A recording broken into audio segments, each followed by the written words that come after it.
Coming to you from the biggest little city, the guys, Zach, Trevor, and Chuck, lock in to bring you your weekly fix of beer reviews, killer sports takes, sidebars, and all the fandom you can handle.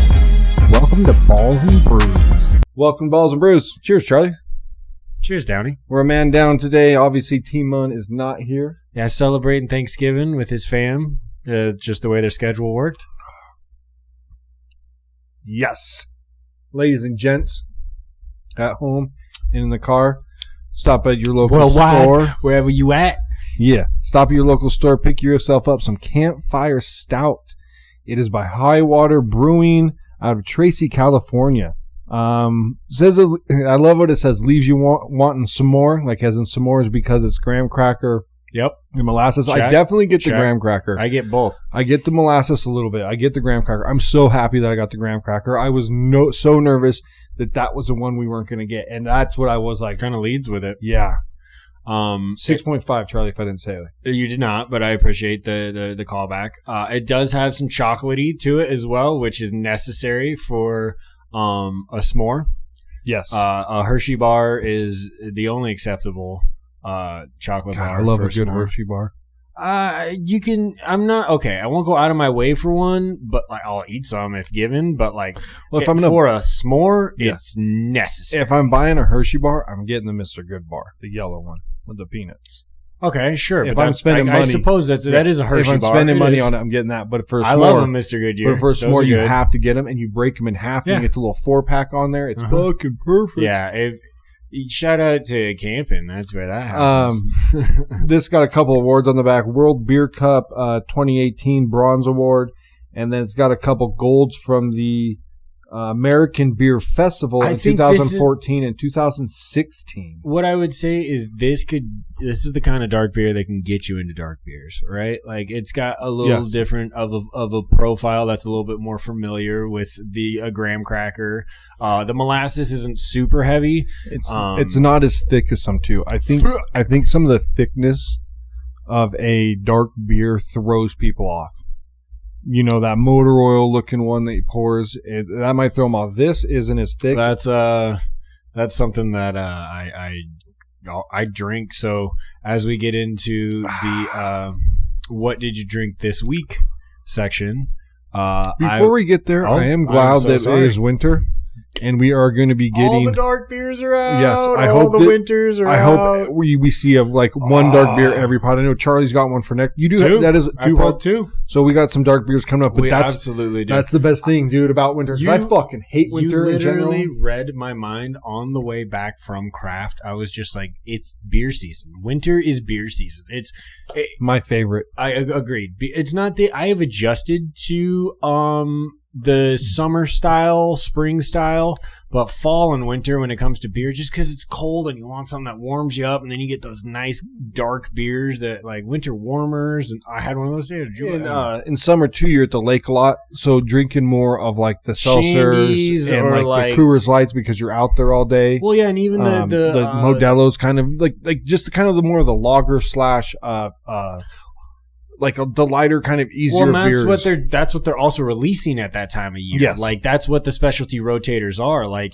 Pilsners. Yes, exactly. Crisp, like normally some sort of citrusy, like light on the APV so that you can be outside and drink and not have to be,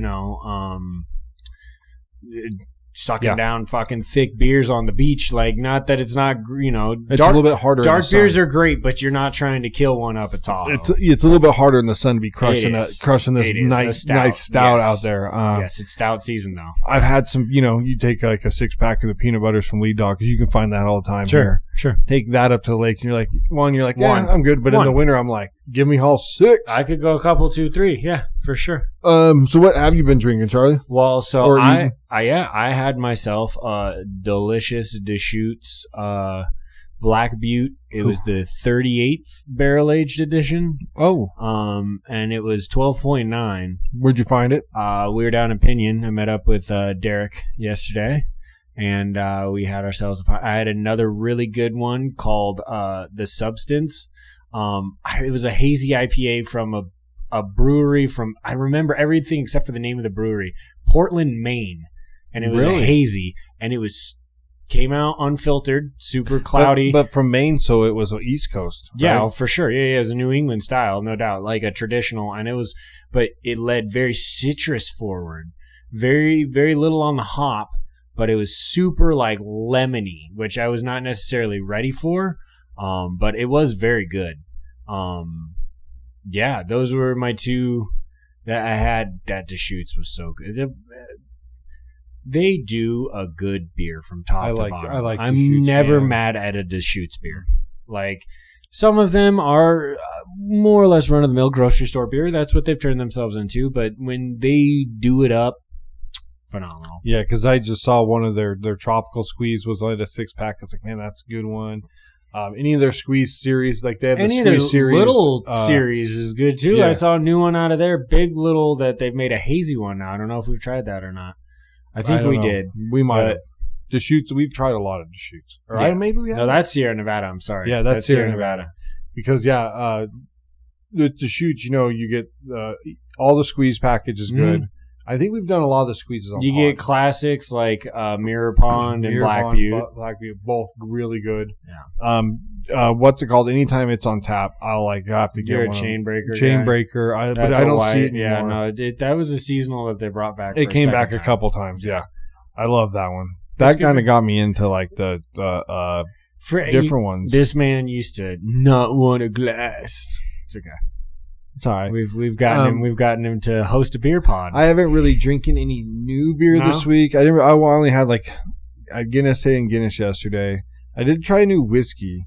Okay. It was pretty tasty. It was that rye that was the taller rye bottle that was in the cabinet. Okay. Was We that finally one of your cracked birthday it. gifts? Yeah, we Okay. finally cracked it. Love that. And how'd it go? Good. It's strong. Okay. I'll have to bring. That's one maybe if we're doing like a Saturday pod, we have like maybe a little sip of a whiskey on the end. We've never done.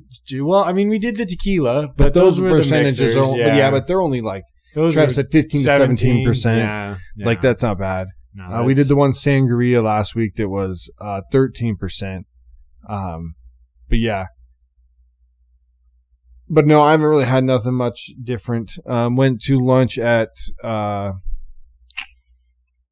Old Southwest again. I knew that was going to have to come out. But I didn't have any Fucking beer. It was just lunch. Just Yeah. had that Blockbuster chicken wrap thing that I keep preaching about. Had the bacon cheddar melt was good, or the beef cheddar was good. Sounds wonderful. The Making me Angelique hungry. and Johnny got the cauliflower, the buffalo cauliflower. It was all right. Surprisingly they liked it a good. lot. Yeah. Johnny got the Cuban, and my wife got The one of Cubano. the big salads. I mean, their food is on point. It's one of my favorite spots. Yeah, they're delicious. Chuck, let's jump into some CFP talk real quick, brother. Dude. Or not just CFP talk, college football. College football, we come on here every week and we talk about how great the games are. Like every week, we're just like, Yes. man, games are so great. Lay it on me. And then this week, Not so great. and Dan Lanning called it out. Did you see that? That I saw he made headlines, but please give me the. He didn't. I don't know what he said, but he Okay. did say something. And the headline was, "Okay, so guess who Texas A&M played this week, Chuck? The middle of nowhere, South Samford. South. Yeah, Samford. Samford. Who did Georgia play this week? Oh, Charlotte. it was like Furman. Charlotte, Chuck. You know where is Charlotte? Is Charlotte actually in Charlotte? Who knows? Yeah, it is. It is. And Alabama. Who they play? Eastern Illinois. There's a college in East Illinois. I'm sure there is, but not one that should be playing that level at week 13. This is my huge, incredible, massive gripe. Huge, incredible, massive. You shouldn't be able to do that. Incredible, massive. You should not this late in the season. Not this late in the season. No, you should get maybe one of those, and it better be in the first month. And I think that's why they need to go to this 40-man or 40 team with regulation, and maybe it's every 3 years you regulate 5 teams, right? Maybe move in 5. But you have a 40, and in your 40, when you're in the 40, you only play the people that are in the 40. You don't play Samford or Charlotte or East Illinois or fucking Rove City and City States. We don't fucking play those anymore. Nah, nor should you. That it doesn't make sense. No, it doesn't. It's a complete layup. It's a complete week off. It's a bye without being a bye. Like it's not. Man. It's not acceptable. And you're not anymore. Not anymore. And that's bullshit. I don't agree with it. So Notre Dame's scheduled Syracuse, right? Right. Even though they rolled them 70-7, but that's a team. Yes, that's an ACC team. ACC. Yeah, Syracuse beats teams. They've given Pitt games. They've given Clemson games. That's a football program. That's not Samford. Okay.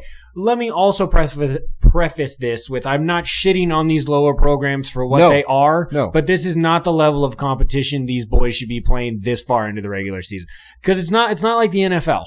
Okay, that's different. When you land on a lucky season or whatever, and just the rotation played out to where you played some of these boo-boo teams, that's just how that goes.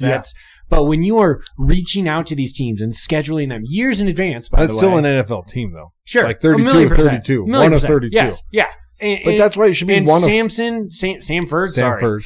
Samford should not be playing Georgia in week 13 of the regular season. Absolutely not. It's crushingly bad, and it just more states how much we should be looking at 40 teams. I don't think you can go more than 40, and I don't think you could go less than 40. And you have an East and a West, and you break into 4 different quarters like the NFL. You are too big. There is so much money in this sport now, and so much the transfer portal, the NIL, all this shit going on. There shouldn't be like the SEC anymore. It should be you're in the 40. And somebody figures out who the 40 is, and they go with it. And then after that, you have to play. 40 seems like such a cap. That seems like there's more teams than 40, right? Well, remember, I laid it out, and I was maybe you can go to 50, 25 and 25 each side, right? But then are you still having it? Seems light, but I get it. I know what you're trying to do, and I see it, but I feel like it's just. It puts a cap on all of the funness that happens in the lower stages of college football. But then you don't. But those 50 are just playing for the national title, right? Then you keep the 150 else. Well, you keep Montana and everybody's still in their area, right? I understand. Well, there's still the FCS. I get that. So then you have the other 100 because I think it's 100 and it's like 100. Yeah, exactly. So you're like 90, right? Yeah, in the one middle, and you just do a playoff the same way. Just have 3 different playoffs. So you have your one AAA, your one AA, and your one single A. Yep. As it were. You have your Montanas in one division. I get you. You have your Boise States, Nevadas, unless Boise State can have years in a row where they get into the 40. It's not to say that they haven't done that with college sports a million times over already. It's not to say that'd be a new concept. Right. And then I don't know if I like it, but they need to figure out this playoff doubting. I don't know if they have yet with the 12, and they're talking about 16 and blah, blah, blah, blah, blah. And even that alone with the whole automatic bid that isn't a top 5, non-power 5 is because I love it, but then this year we're not getting what we need to get. Not at all. We're gonna lose 1 or 2 teams. That and the ACC are not holding up their bargains. Bad. And you can even argue with USC's loss, you're only getting 3 Big Ten teams in. Yeah, what do you think? We'll get to. Do you want to talk about that? Not yet, but it's just I do because I think positive stuff's coming from that. Good. I do think positive stuff, but I want to also start with the coaching, Carol, before we pull up the CFP. I was going to say I have the 12 here, so let's hit. Because yes, Vodtech made what could be considered a giant signing. You think so? I think it is. Oh wow. Okay. I don't think. Lay it on us. Here's Steve. I think it is because of the fact that he's going to turn it around and he's going to get you in contention to win the ACC every year. So you're going to get the program. He is going into a much easier conference. Whether he wins the ACC championship game to get into the 12 is another thing. Sure, but he's going to put you in contention every by the year. way, we didn't mention his name is James Franklin. Former Penn State, got ran out of town finally this year. He just couldn't beat Ohio State. He couldn't beat Michigan. He could not beat the big boys in the Big Ten. He failed miserably year in and year out. And going to a weakened ACC, you're right. He should turn that program around fairly quickly. And we need that. Agreed. As college fans, we cannot have an ACC team finishing under 15, like 17 to 20. That's just it's not good for the fans making the playoffs because we're getting Oklahoma a couple weeks ago was out, and now they've won massive games, so they're in right now unless they have a They could a still big shat loss. the bed, sure. But we're not getting. Think of the Oklahoma missed at 10 or missed at number 12 because we had to put in 2 other teams. Oklahoma's a really good team. Yeah, like you know can't argue. You're stealing from us. Yeah, you can't argue that USF is a better team at that point, right? Like, not that they're a bad team, but there's years where UFS is going to go undefeated, or Boise State's going to go undefeated, and they're going to have a legit argument to be in the 12. Yeah, this year is not one of those years. So I agree. There's some clauses got to be like, maybe if you don't get over 20, not even in the 25, maybe you have to be over 20. That'd be nice. Like a clause to where it X-nays it. Because you still want to get the best teams. And the whole concept was that the reason for expansion was you were trying to get more of the right teams into the playoff, not just whomever because we felt that, they deserved it from this conference or whatever. There's some revision that needs to happen here. It's exactly what I was just talking about in the sense of like, I love it. We love it. Like I'm not like poo-pooing. I don't want to go backwards now. No, really love it. And the NIL and transfer portal has made it more even than it wasn't. One transfer portal, one signing time, unify it. Has one of the best defenses in the league because of 3 players. Because of their middle linebacker they got, their 2 edges that they got that are all have a chance of going first round. Could have a chance of going first round draft picks. The edges are going to go in the first round. So you literally got those guys to transform your defense. Now you just figure out a couple offensive pieces. Boom. Look what you're at. You and BYU are making a roll. And if both those teams don't make it, I'm going to be fucking pissed because that means there's going to be a ton of SEC teams. They're already saying like 5 at least are going to be. At least because you're only getting crazy. 3 of the others. Okay, so other coaches' news, which I thought was weird. I wanted to bring it up real quick. I saw that DeBoer was being interested, like a Penn State thing. Why would Penn State, why would you leave Bama to go to Penn State? Because you lost a couple times?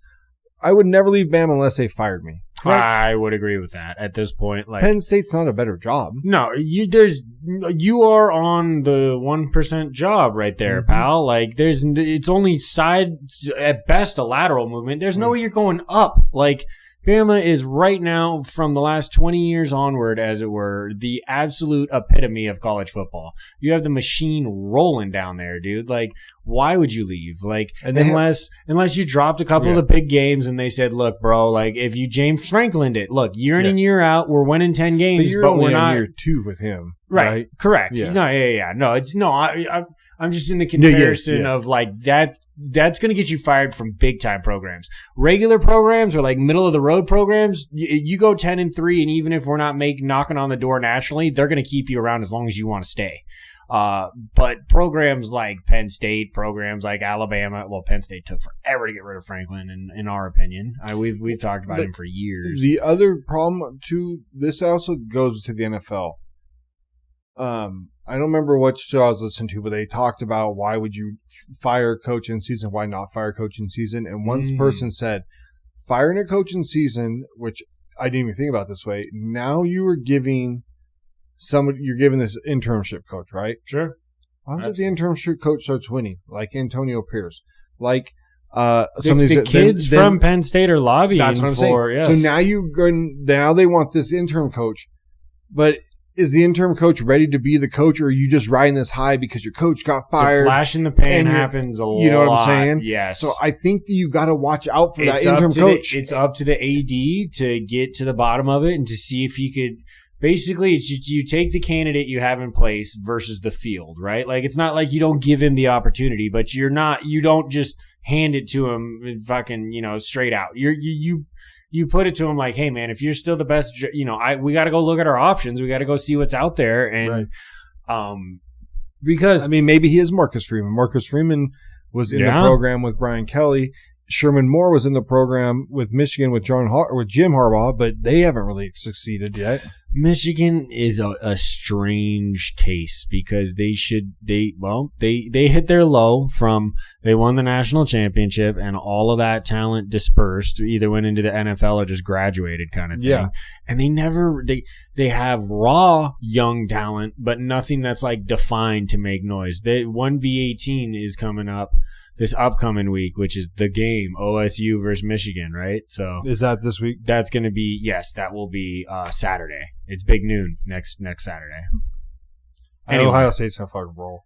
But then the last one I want to talk about is Lane Kiffin, Ole Miss. LSU Georgia thing. There's so much smoke around this. It's a conversation or a topic that I just don't like having because right now he is a playoff team. He's got, you're taking away from current day right now because of the timing of coaches signings and kids. And if you want to build a program, you got to get over to that program sooner rather than later, right? Like to get into that spring transfer portal, they need to bring one time of the transfer portal, and they need to have they need to figure out this NIL and how it caps and how things can come and go. And did we get that committee last year? Is that what happened? They ended up making like an NIL committee and they remember they got rid of the one transfer portal, so and they're looking at stay tuned for that. And they're pushing the other one back.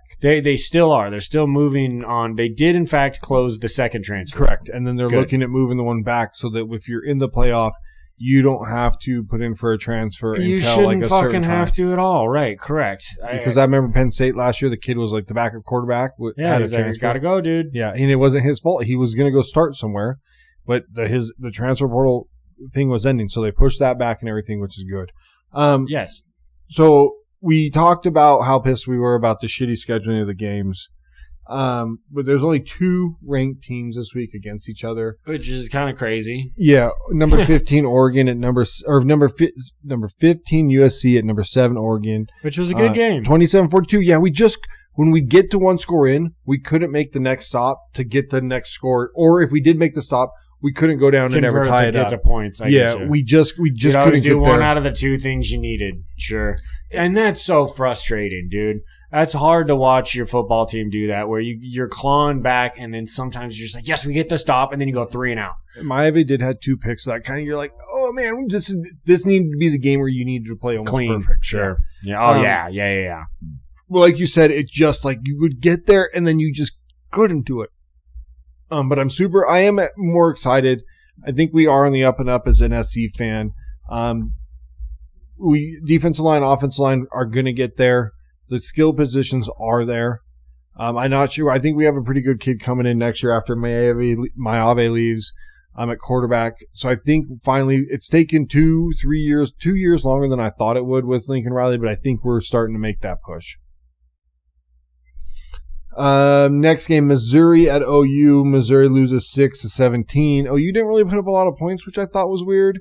Because remember, Missouri's quarterback was hurt like 4 weeks ago, done for the season. So I was pretty impressed with Missouri.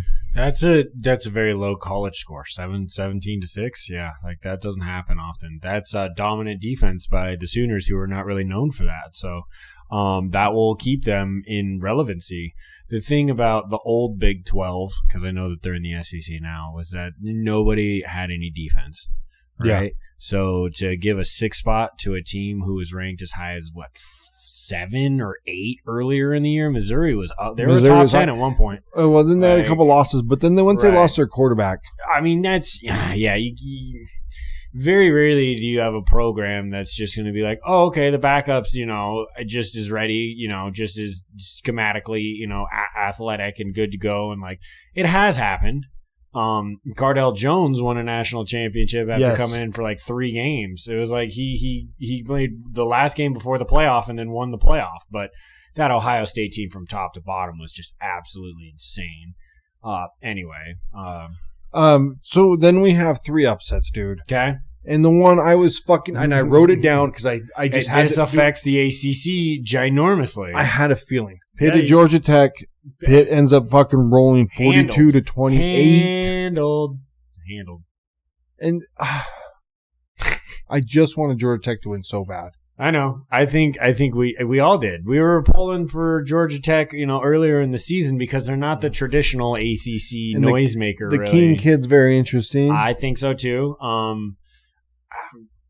At the same time, like, I don't know, he hasn't helped himself the last couple of weeks.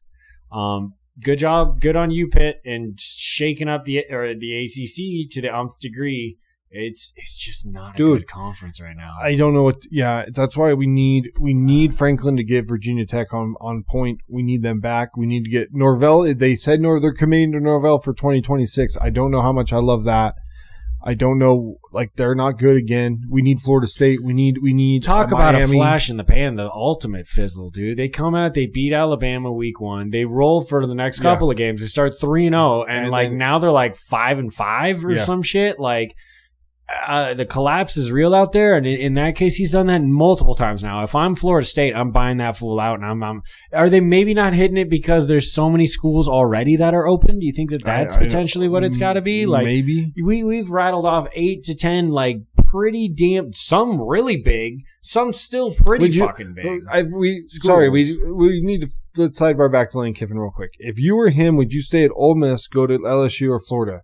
For me, why leave out of something I've already built when I'm going to get paid at the same amount of money at the other two? You are a legend right now at the school you are at with all of the tools and resources in the SEC to make noise repetitively. It's just, once again, those are, in a way, I get that there's more legacy. They have more national championships. I get it. But to me, it's still kind of a sidestep in today's landscape. If this is 10 years ago, 15 years ago, and he gets those, you go. Right. You absolutely take LSU or Florida over Ole Miss. Right now, you don't need to. And moving forward, I don't think you need to. You've got Ole Miss in the top 10 all the time. Chugging. And you had great fucking recruiting classes coming to you. And it's just, would he go to those programs and still be successful? It looks like he probably would be, because as much of a detractor as I am from Kiffin, his last handful of teams have worked really well. So he's a college guy. It's just that's what he is. But either way, I don't see it as a plus. I don't see it as a giant plus. I don't either. It's not like going from, I love you, Washington, but going from Washington to Bama, that's a no-brainer, right? Not that UW isn't a solid job, and it's not like it's a reputable school and it's won national title. But, dude, let's be real here. Once again, Bama is king of the crop. Just about, unless you're getting that Georgia job after Kirby or something like that. But, you've already built Ole Miss to a contender. Why go to a Florida that kind of looks wrecked? Why go to an LSU? Why? There's no more prominence in those two. Well, there's money everywhere. Correct. It's not. You're going to get paid at Ole Miss. Not only they're going to invest in the football team, they're going to sign those big contracted NILs. They'll be fine. It'd be one thing if you were coaching above your means, in the fact of obviously, you're bringing this talent through the roof. It's you who's doing this, and now you're going to somewhere that can get better talent. You're getting the cream of the crop. This is a huge coaching pod. Yeah, it sure has turned into that. It's going to the whole time. I'm with you. I'm totally with you. Why I don't find any more of the you've made Ole Miss this. Why take either a step laterally or take a step down to try to build something else up when you already have built this? Right. I don't know. Yeah, because they haven't been successful basically. So even Eli Manning's Ole Miss teams were not hyper 10-2. They still lost the big games, and he's that was one of the best Ole Miss teams. There hasn't been. Deuce McAllister, remember Deuce is loose from the Saints? Yeah. He came from an Ole Miss team that was one of those 8-4. Yes, we got the 8-4. Ole Miss has never been prominent. Because in that SEC, you had the LSUs, you had the Alabamas, you had the Floridas at that time. Yeah, no, those programs were the next echelon. Where we're at now with the NIL has evened out the playing field, at least within the SEC, more so than not. Right. And you've already shown you can go get the quarterback. Look at Chambliss this year. Jackson Dart, you went and grabbed him from SC. Trinidad Chambliss. It's my favorite name in football right now. I love that name. Trinidad Chambliss. It just rolls off the tongue. Shout out to you, kid. And he balls. He plays well. He balls. Yeah. He's only a sophomore, though, so he's got another year. 2 upsets. No, he can come out. Oh, he can? Yep. Ooh. 2 upsets. Okay, hold on real quick because if you are this kid and you are ripping right now, you come, right? This is your or you go to the combine and you see what you No, because chart? I think you still need another year to do it, because you've had these. I know. Yeah, these, and I think you have to come back. You're doing the Nussmeier thing, or you're doing the But those guys needed it too, and they didn't do what they needed to do, so it kind of showed. Okay. I think now the NFL is looking at this new statistic of games started. I think they're finally taking that into I hope consideration. so, because Mitch Trubisky got drafted in front of Pat Mahomes. Pat Mahomes. He got my bigger gripe is Mitch Trubisky got drafted in front of Deshaun Watson at that point. Pat Mahomes was like a mystery. He was the national champion Heisman winner, or he had won a Heisman. And we had seen like multiple years. Pat Mahomes was Texas slinging around. You're like, okay, the kid can sling understood. I'm talking with what I know now for sure. 2 games that don't really matter at upsets, but still want to hit them because we hit upsets all the time. TCU at Houston, 17-14. Only the 23rd team, right? Houston was. Yeah, it was 23. Low end. And then another one, Wisconsin, 27. Over Illinois at 21, handling Illinois. And that's a classic Big Ten matchup right there. And Wisconsin has been playing under. They beat UW a couple weeks ago in a fucking tsunami. So let's get into next week's games, and we'll hit the AP kind of, and then what you got in the CFP. Sound good, brother? Let's get it. Next week, like Chuck said, you got the big one, I guess. I don't know if it's a big one. You got a lot of these other ones. Okay, so you get Ole Miss and Mississippi State. Mississippi State's not ranked. It's rivalry week. So it's traditional rivalry. You're going to have these weird games. Utah, again, fighting for their life in the Big 12. I love that the Big 12's fighting so much. There could be 3 Big 12 teams, and that'd be awesome. You're going to get 2. You're going to get 2. Utah, I don't think, is going to make it because they're going to end up being number 12 and get fucked because ACC and somebody else has is going to get. Yeah. Yep. Number 4, Georgia at Georgia. Number 16, Georgia Tech. So that Georgia Tech will fall. If is that updated? Because weren't they? What were they? They were number 16. Yeah, so this must not be updated. Yeah, because they were lost. 16. Yeah, correct. Number 3, Texas A&M would be going into number 17, Texas. Texas won. Yep. So they might move up 1 or 2. Arizona not ranked at number 25, Arizona State. Those are all Friday night. Those were all Friday night games. No, really? Yeah. Oh, wow. Okay. So then Saturday, UCLA, USC. Great. That's a great Friday night lineup. Fucking A, that's crazy. Yeah. UCLA, USC, Ohio State, Michigan. Texas Tech gets West Virginia, which isn't big. Miami at Pitt. That's interesting because Pitt's on a fucking roll at 8-3. And Miami is... They've been like this too. Roller coaster. It depends if Carson Beck can go out and throw 4 picks and you lose the game. It all depends on what his lazy eye's looking at. Don't say that, Joe. Sorry. Sorry. Oregon's at Washington. Washington's at a sneaky 8-3. Hey, shout out. That's a old school rivalry right there. I hate the fucking Ducks. 8-3. You got a receiver, Boston, that's up in the top of the receivers. He's been playing well. He's been playing really well. Nose itches. It's my defense, man. And honestly, it's the offense stalls out. I'm sorry. I'm not going to steal a UW segment, but we're better than expected, which is always nice. So moving from much improved from last year. We were bad last year. We got a favorable Big Ten schedule. We did lose to Ohio State. I mean, we had the weird loss of Wisconsin. No, yeah, we were ranked before that loss. Now it looks like Wisconsin maybe just be going on a heater. They just, so I mean, in theory, that could look better. If they keep winning, that looks way better for us. Anyway. LSU at Oklahoma. Oklahoma cannot stumble that here. Should matter. I wish it did. They shouldn't. They shouldn't. They cannot. Dude, LSU is like that team can still rise up and get this game, but they have such a defeatist attitude. It is in Oklahoma though.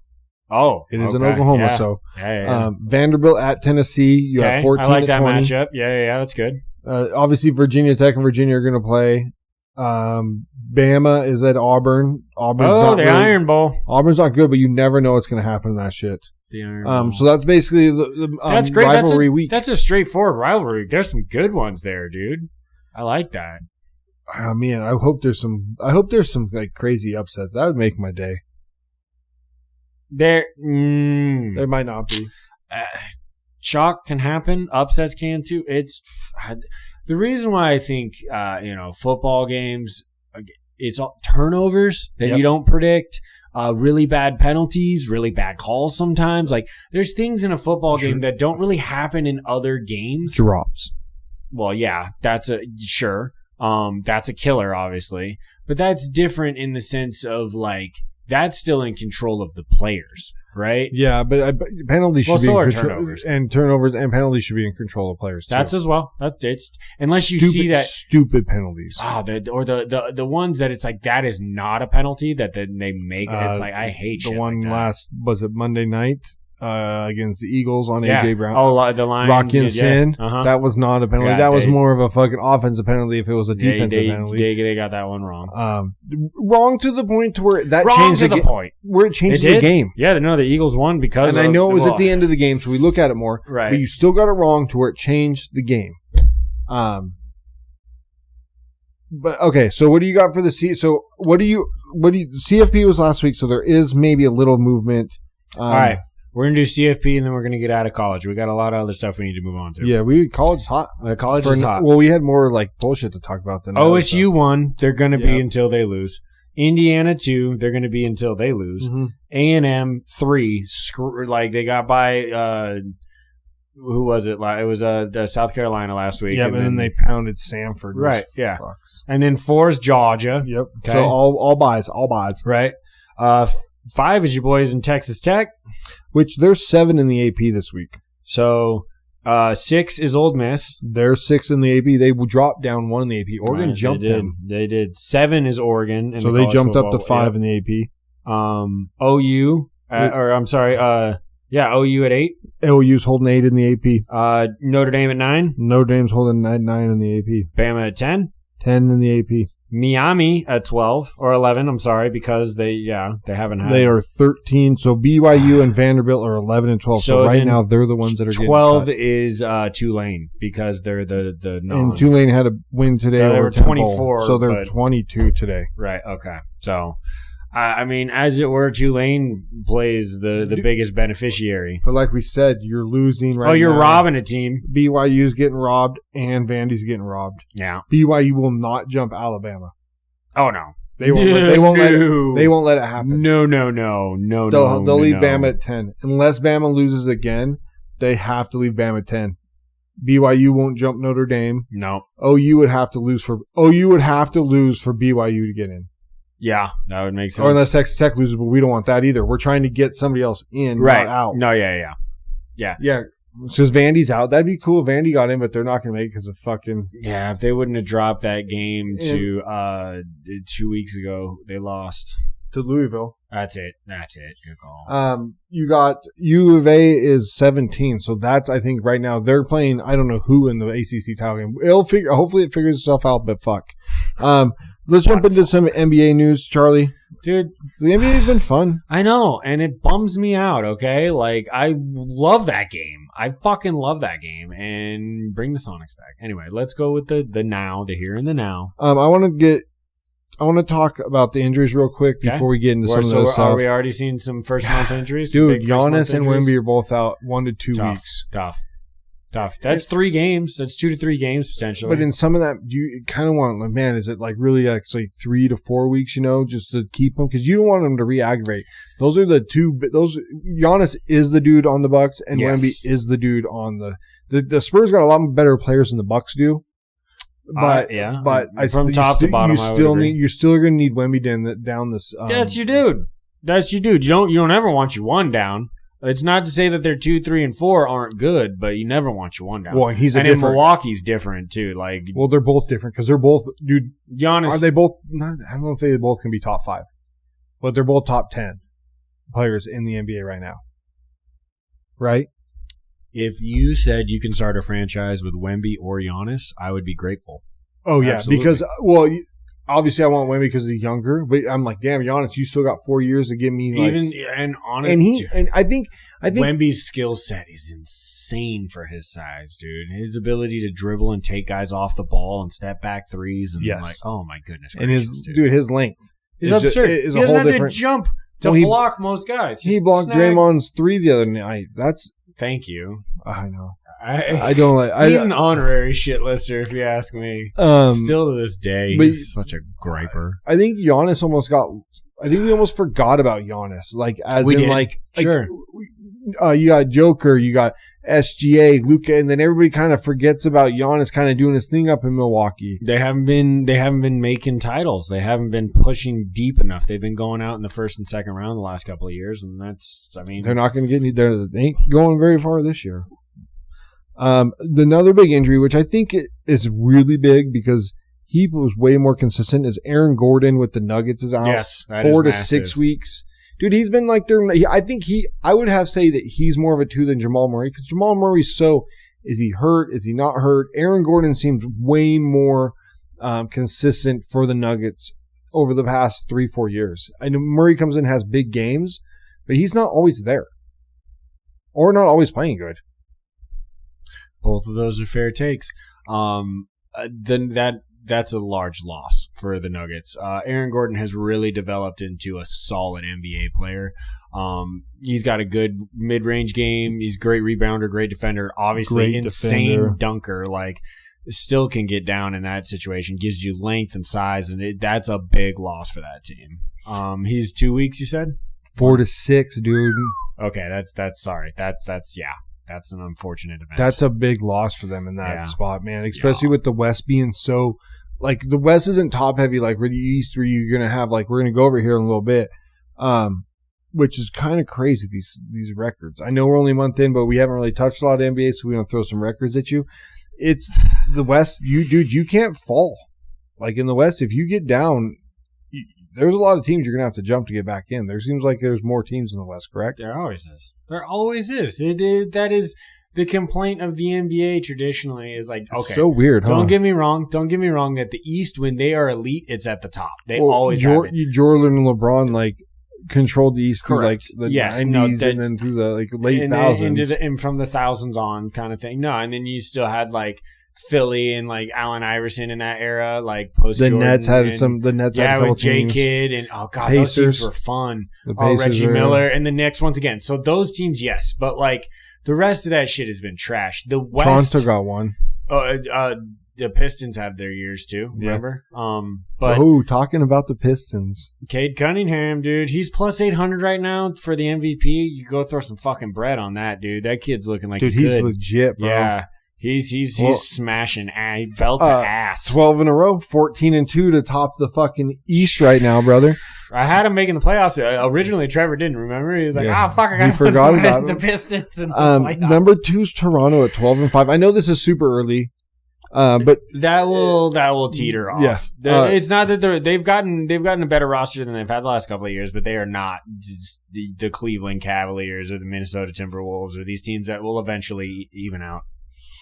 Cleveland 12-6, Miami 11-6, Atlanta's 11-7, New York is 9-6. That was the one team I was kind of like, man, you guys all kind of played with each other last year. They came out of the gates hot and then cooled off immediately. They were like 4-1 in their first 5, and then Brunson got hurt. He's back now, but he got hurt for a little bit. I mean, it goes to show you how big of a difference one person can make. Chicago 9-7, Philly 9-7, Orlando 10-8, and the Boston's 9-8, so that's a 10 of the playoffs. Milwaukee's out at 8-9.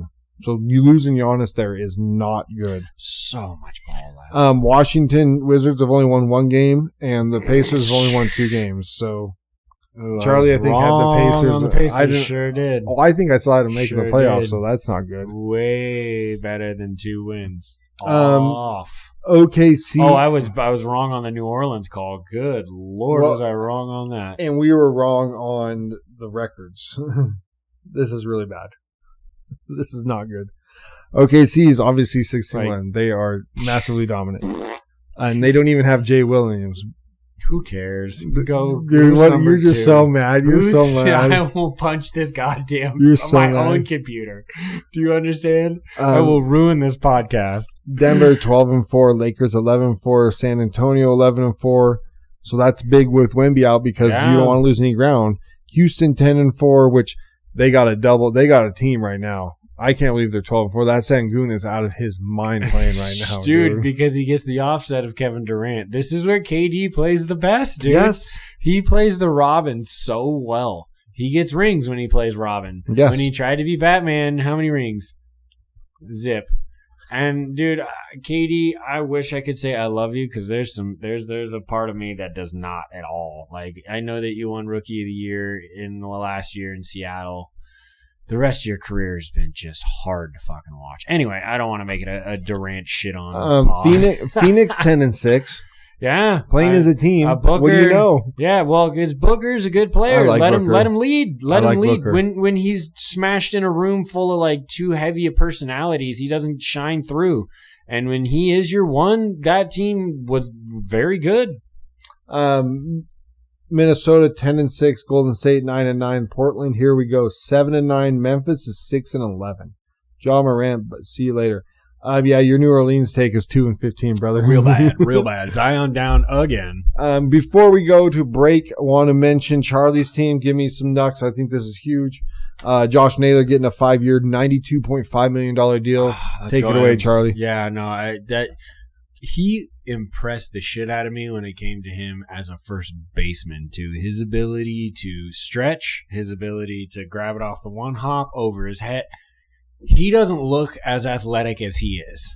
And 100%. It was a great signing. Thank you for opening up the checkbook and understanding that the best time to be good is now, right? So we are going to let Suarez go test the market. So we are going to be shopping for a third baseman again.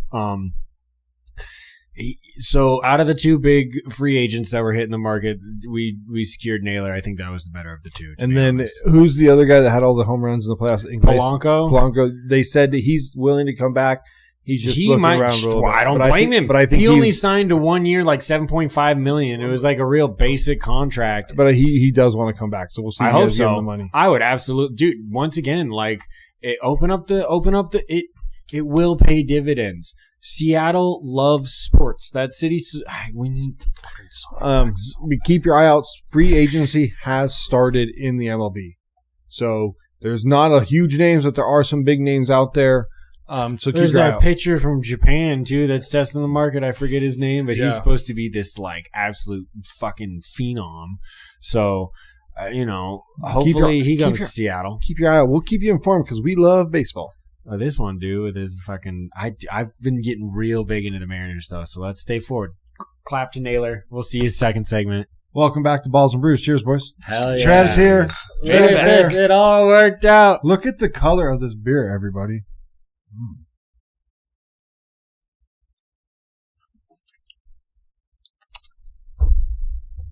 Dude, their beer is better than their ciders. Yeah? Yeah. What cider? Have we had one on pod? The one we threw away. Yeah, and then we had the redemption one that was okay. And I saw the one we threw away, and I almost went back to it. Ooh. I can understand why you would almost and why you didn't. I understand both sides of it. So shout out to Cali Craft. This is Carl the Fog, right? Is what it's called? Yeah, this is a fucking cool can. Check these guys out. It'll be up on X and Instagram here soon. I was hoping it was going to be more hazy. So they're from Walnut Creek, and it drinks at 6.8. So it's the Golden Gate being like succumbed by like a wave of like a cloudy wave with a backwards hat on. A snapback and tattoos. Yeah, it has a little hoppy bite for a haze. Is that because it's a mosaic? I was going to say, it says Citra and Mosaic. Anytime the beer leads with the hops that they're using, they're trying to showcase their hops. Like that is a definitive sign for sure. There's a couple more in the little area too with the Cali Craft, so I might have to pick them up. The color's deceiving me on my taste. We'll see if it opens. Yeah, maybe. I get what you're saying. It kind of drinks a little bit more West Coasty. It really does. Very much. Still very tasty, but that's kind of a hop forward hazy. That's a big time hop forward hazy there, brother. Maybe another pod we can do a ranking of maybe hops. Do you have like a favorite, or is there like do you know enough? I don't. Yeah, no. Because I notice it every time I'm buying the beers, but I lose track so fast. There's sycamore hops? Is that? I like traditionally what I have found is anytime you call it a fresh IPA, where it's fresh. Yes, thank you. Manny Fresh. I saw Manny Fresh open. I saw Juvenile a while ago. And it was hilarious. He was great. Manny Fresh, the DJ, was killing it. Anyway, when it comes to like specific hops, no, there are quite a few. I could reference them, but I don't really know the difference in the flavor profile, so I couldn't. Yeah, just different regions. I'm the same kind of way though. I don't know nothing. Well, I think what you need to, basically it boils down to you have your West Coast IPAs, which are the hop forward beers, always hop heavy. Then like your Eastern IPAs, which are your hazies. Like that's your like they literally call them New England style, like Northeast style. Yeah, like so that's where what it it kind of says. started. So it says fog is a take of our hazy or Northeast IPA. There you go. Unfortunately, I do like it, but I don't think it nails that. I'll be 100% honest about that. I don't get aspect. Because it says with flavors of sweet tropical fruits, ripe melons, and bright citrus. I get a lot of hop. I don't really get any fruit. I get citrus. I get citrus, but that's it. I don't get any of the. No, but man, that's another label. You do me wrong, man. You sound all super delicious. I was so stoked. I thought this beer was going to be way juicier. Yeah, see, and with going into it thinking that, yes. And the color, too. I was like, oh, my God, this is going to be so good. Dude, honestly, it's not bad. Like, yeah, it's not bad at all. But I think it would be, like, ideal if it was a little bit more mellow on the hops and a little bit more forward maybe on that melon to, like, smooth it out. Yes. Then I think that would be fire. But it's still good. It's good. It's just not. We're not. That's very hoppy. I'm not crushing it. It's very hoppy. We're not hitting it out of the home. It's not a home runner. It's a good beer. It made contact. Yeah, brought in a run. Yeah. We like ribbies. We like ribbies. Want to get to, we got just kind of big news stuff to talk about, maybe touch on some because names. The color is very deceiving. It looks very unfiltered. And isn't this the whole conversation we had look at that. the other day? Yeah. Or the other pod about deceiving us and how whether it be by looks or by description of beer, for sure. Mean, advertising's been doing that forever. No doubt. Zig and then Zag on the same advertisement. But it is funny though that like your perception of flavor comes off of the visual first, right? Like, well, when it says something, that's when you know you've drank enough beer. When you're looking at it and you're like, I think I know exactly what this thing's gonna taste like. Well, and then it poured too. I got an idea, right? But then it poured too, and I was like, yes. I'm sorry, we're kind of ripping into it. It's a very good beer, just very hoppy. Just changed your name. Carl the Fog can be something cool. It just doesn't need to be a hazy IPA. It can just be like a cold IPA. I would just call it a cold IPA. All right, let's get into some of the news we got. Eagles noise, man. It is very, very loud coming out of that. Coming out of that locker room. Like very loud coming out of that. Sometimes where there's smoke, Downey, there is in fact fire. Well, some of the reports I've seen is because the Jalen is in the zone against zone defense. He will not try to stuff it in, like knowing where the zone should be open at. He is only throwing outside, in which we've made multiple comments about how he never throws over the middle. Well, it's starting to come out in the locker room, it sounds like. Yeah, I've heard similar reports, like he's missing wide open guys because he's being cautious with this football, and that's giving them wins. But, I mean, it's obviously a detriment to the offense. They can only score so many points. Right. And he's looking out for his like INTs where he's like not trying to fit it in instead of, he's playing massively safe. Now, I mean, to be fair though, like that's kind of what won them the season when they ran Saquon was better that year. The offensive line was better that year.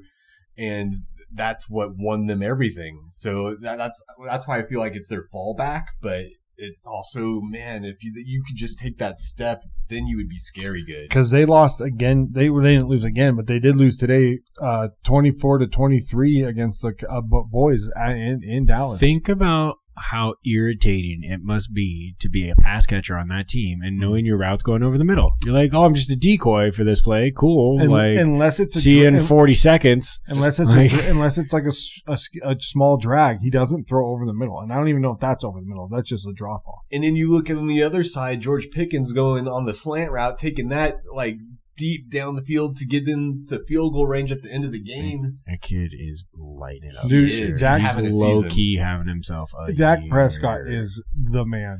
He is not maybe $60 million, but he is. So what are they going to do? They're right back in that same pinch. You can't give Pickens that big deal, can you? I think where's that money at?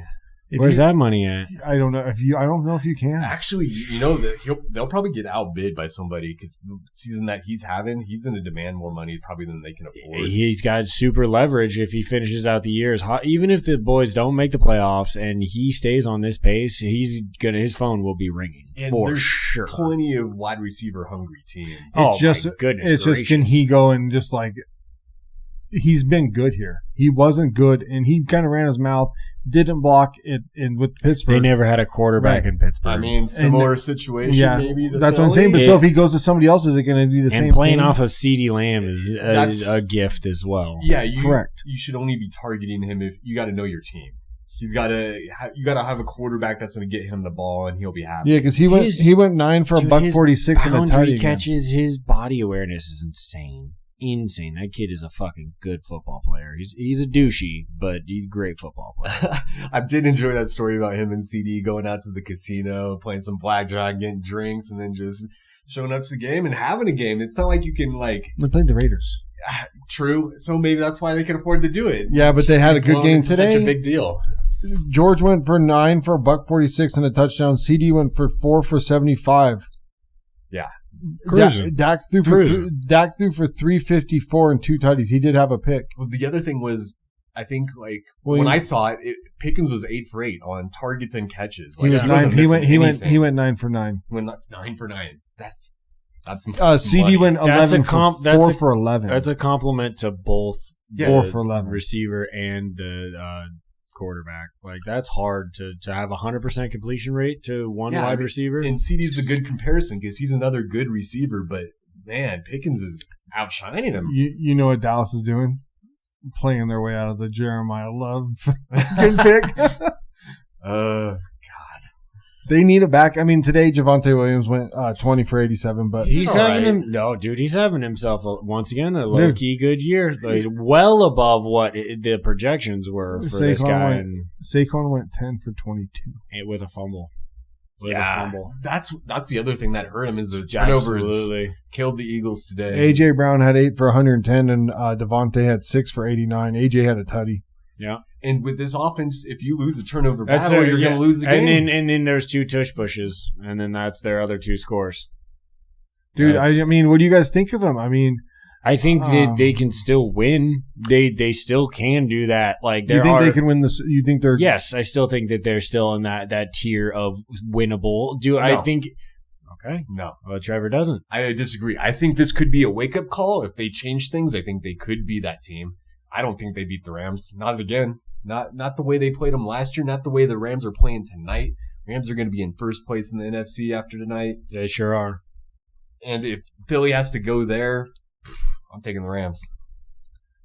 Dude, Philly was Ram. I like the Rams, but Philly is who I picked to go to the Super Bowl. And I don't believe that at this point. I picked the Rams. I went Rams, Bills. We'll get into that. The Rams. The Rams need to take. I don't know if it's this draft. No, you picked the Packers. No, I went Rams. Did you go Packers last year? Packers last year. Packers last year. Are you surprised you didn't jump ship when that trade was made? Because that happened right before we made those picks. I almost did. Went Packers again, but I didn't. I went Rams. Okay. All right.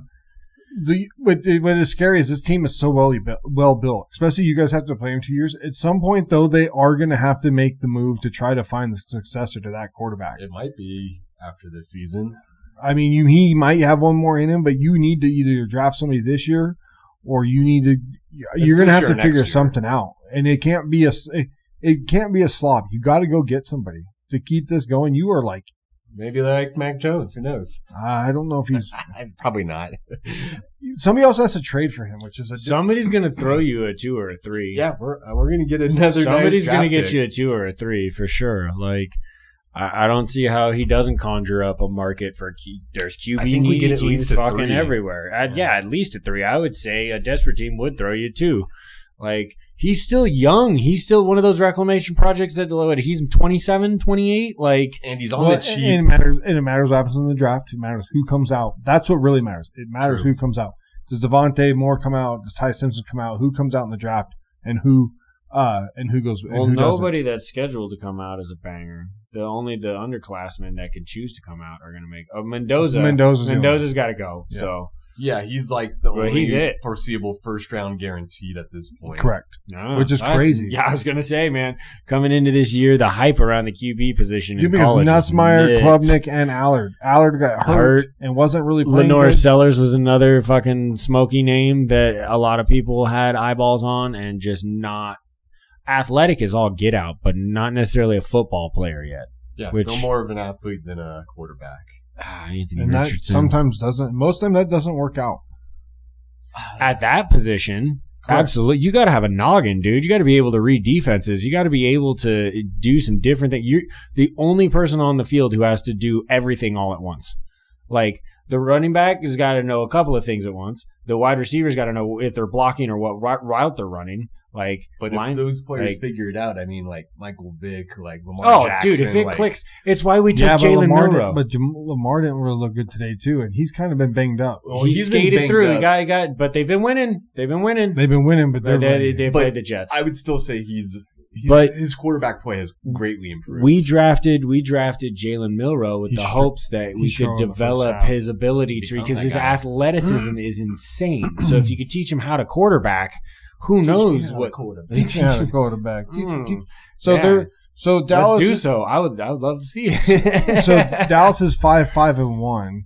And Philly's 8-3, so you still kind of have kind of the ease. They're not eliminated, but man, I don't know. There's a lot of teams kind of gonna bottleneck. I think for the wild cards in the. NFC. You're gonna have to have. Well, the whole wins. entire.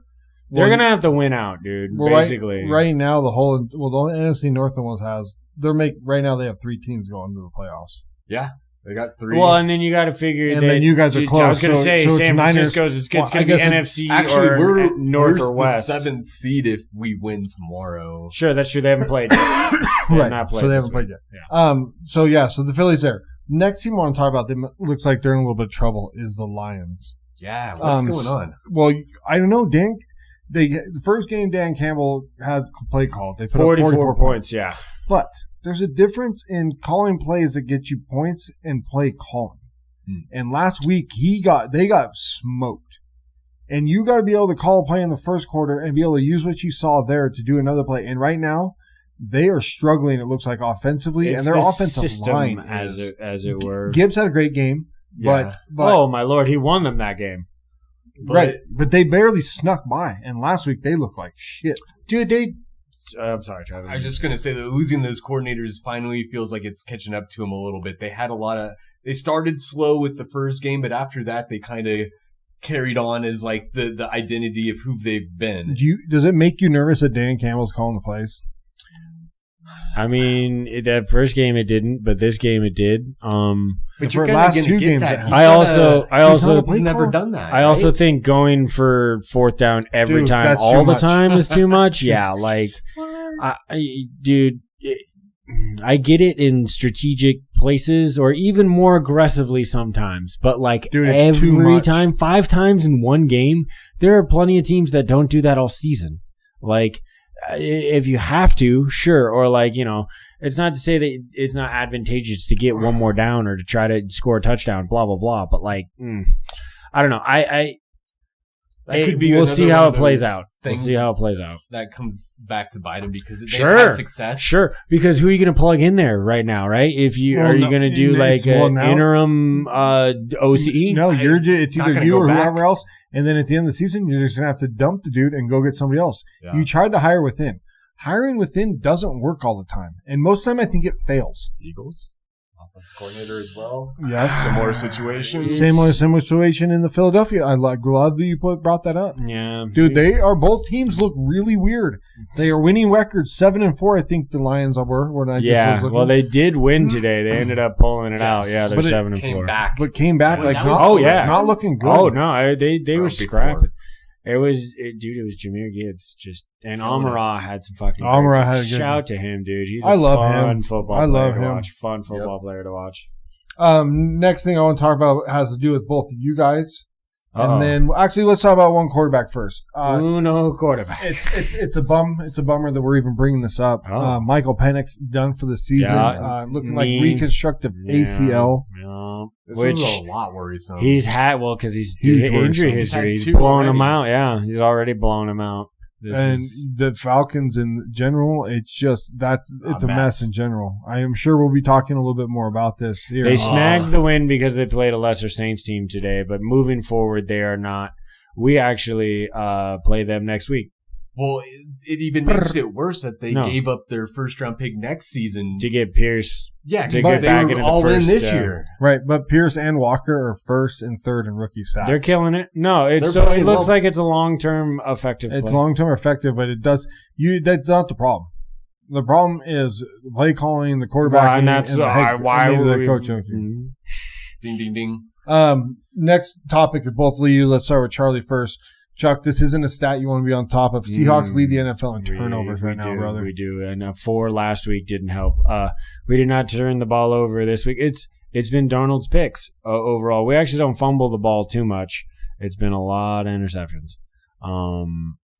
Yeah, tough. I mean, he's been ripping it too, and overall, he didn't turn the ball 2 touchdowns today. No picks, no fumble. Like, we played a clean game today. JSN had a game. Yeah, dude, 8 catches, like $167 and 2 tuds or That's something why like I've that. been number 2 on my offensive player behind John Taylor. Kid's out of his mind right now. He is playing well, and Darnold is trusting him, and they're letting that connection build. And another team that's drafted amazingly well, other than the Rams and Eagles, is the Seahawks. We've had 2 extremely good, and the third one before that even was still really good as well. Like, our last 2 have been elite. We have reshaped both offensively and made some really good trade acquisitions, which is not normally something we say about the Seahawks. Darnold's got to stop turning the rock over. If we're only going to go as far as that dude takes us. For real. I mean, that's why QBs rule the world, right? Like, it is. Yeah, and I love my running backs, and JSN is dependent upon Darnold being able to give him that moon ball, kind of thing. Like, at least he's able to do that because, I mean, J.J. McCarthy hasn't been able to get, like, Jefferson or really yes. the ball. Yeah, I think is that offensive line, or is that because he's not reading it? Within this topic that makes. I'm glad that you brought that up because that kid has not played well. Is that offensive line? Is that him not reading? Is that what's going on there? Well, you bring up a good point because they just got 2 offensive linemen back today. Okay, and then they got hurt again. Like both of them. I believe so. Jeez. They only made it so like they weren't 2 or ready. 3 quarters, and they weren't they ready. got taken out of the games. He had under 100 yards and 2 picks today. Oh yeah, he was bad. He was like it. There's a difference between like, okay, we see what you're trying to do bad, and then just like, yo, that was just bad. Like, there's not much to improve upon from this game, other than burn the tape and try to move forward. Which is this another team where you're looking at taking, Lenore Sellers? Are you looking, if he comes out, are you looking at taking a shot at another quarterback? I don't know what their draft looks like this year. Last year, remember, they didn't have very many picks. They had 4 picks, I believe. It would make sense to bring in a veteran, but I don't. They spent a lot of money this last Mac Jones season, so I don't know if they can. I could afford a Mac Jones. The way he has played now, he's going to command probably $20 million. A rookie quarterback might be better for the cap as far as how they're kind of built. And you're still going to give, I think, JJ more opportunities because he's only played so much, but his processing right now is not quick enough. No, it's not. I'm glad you brought that up. It is not something that's because we got quarterbacks coming up next week or week after. Next week, I believe. Gotta be next week. It's starting to. We're going into week it's starting 13. to kind of look where it's starting to kind of solidify itself and where these guys play, and you're really starting to see it. Like, you see a little bit of growth, Caleb. Bo had a better game. Bo had a better game 2 games ago where it was a full game, but he's only winning the 4th quarter. JJ isn't really playing great at all. Penix is done for the season. Drake is killing it. Like, so they could do this 6 quarterback draft that we thought was going to be amazing is now looking like a 2-horse race. I mean, well, in Jaden we haven't seen. We haven't seen him, and that's the most important ability is availability. Stay on the field, homie. You got to eat some more oats in the offseason. You got to be on the field, man. You got to thicken up. Homeboy's got to put on some weight, because when they had to buy this week? Slight, is he coming? Yeah. Is he starting next week? Because he's starting to do that thing where With I don't know though, because with the Cowboys playing better and with the Eagles still out in front, do you even have a shot at the division? Because I don't know if that. I mean, that matters. I feel the same way about Burrow. But yeah, Burrow's gonna want to play. Well, that's what I want to talk about next. Okay. if you were the Bengals organization, you should not play him, correct? Yes, I'm sorry, Joe. Let's just keep letting Joe Flacco play, and let's fucking sign off on the regular season. Let's lose the rest of our games, and let's go get somebody in the draft that fucking can do something on defense. That makes complete sense from an organization and a fan perspective. But if you're a coach, you need to win. If you're a player, you need to win. Correct. You need to produce. You need to show that you got it. And you go out there, even if you're banged up, you can get injured at any time. So how much of a difference does it really make? Only if you know that they're like hiding something, I feel like, is the difference between should or shouldn't. When you need somebody on defense, you might as well try to get the best fucking player on defense you can get. In this draft, you should. But once again, you're speaking from fan mentality. Trevor's telling you exactly the play. But that's why you don't let Joe Burrow play. There's contracts on the line. There's incentives on the line. There's all sorts of shit. But not for Burrow at this point. You can shut him down. No, but the guys around him who are probably like our best availability to win is Joe fucking Burrow. Game checks.